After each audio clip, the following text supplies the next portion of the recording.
L'avocat face aux réformes judiciaires dans un état de droit. Ainsi formulé le thème de cette conférence débat. Activité prévue dans le cadre de la rentrée solennelle du barreau du Bénin.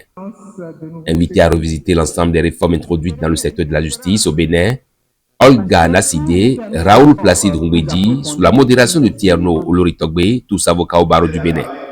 Les deux panélistes ont partagé avec l'audimat leurs expériences dans le secteur de la justice en proie à des changements législatifs et organisationnels récurrents.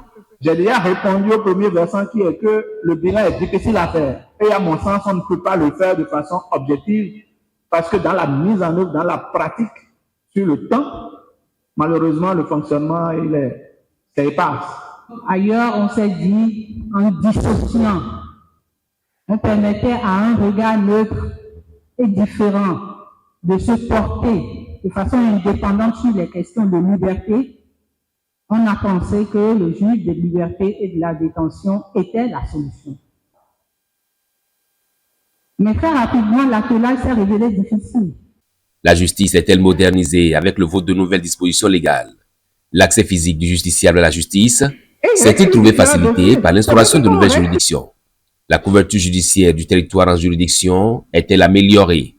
C'est avec l'apport des avocats que nous avons fixé certaines normes jurisprudentielles à la Cour suprême. Il y a ce qu'on appelle la succession d'État.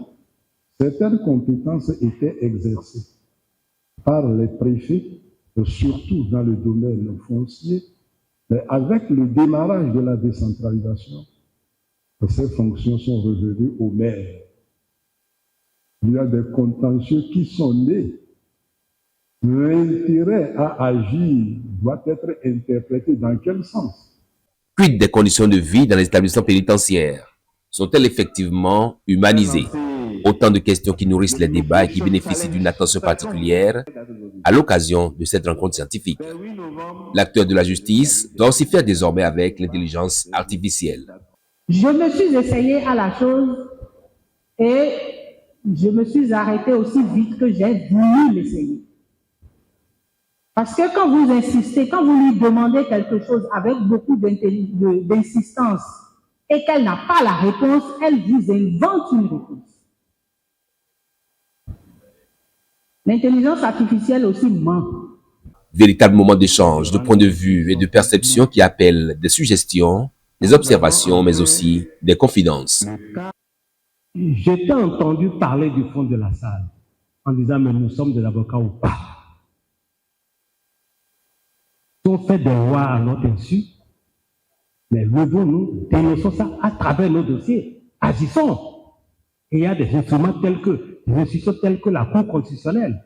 Avançons. Au lieu de rester là, elle a dit ça, de manière triviale, mais bien dit.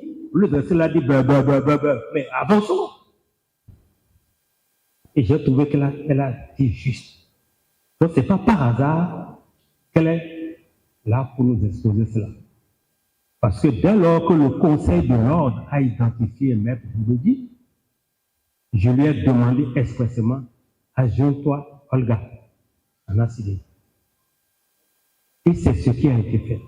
10, 15 ans après, je me pose la question et je pose la question à l'ensemble de l'assistance. Est-ce qu'on a vraiment fait le bilan de cette réforme-là?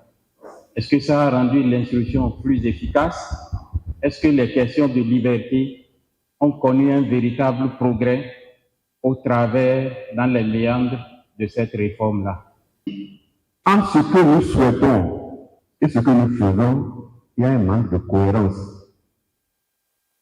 Et puisque nous sommes invités à contribuer à l'amélioration, je voudrais suggérer que, parce que les réformes vont continuer dans ce secteur-là, il soit prévu une disposition du genre en attendant la mise en place effective de telle juridiction, les tribunaux, les juridictions en charge de ces affaires-là continuent d'assumer leurs attributions. À la fin des débats, tous, avocats, magistrats, acteurs de la justice, à quelque niveau qu'ils soient et présents à la maison de l'avocat, sont unanimes sur un fait. Mais je pense que la meilleure solution, c'est d'attendre vraiment que et avocats et magistrats intéressés par la question de l'RPJ ou offrent un cadre pour mener ces échanges-là, ces débats-là, et ils ont essayé de dégager une Merci infiniment, Madame objective. La pratique des nombreuses réformes judiciaires engagées au Bénin mérite une lecture croisée, sinon complémentaire, de tous ces acteurs pour une justice, pilier majeur de l'état de droit.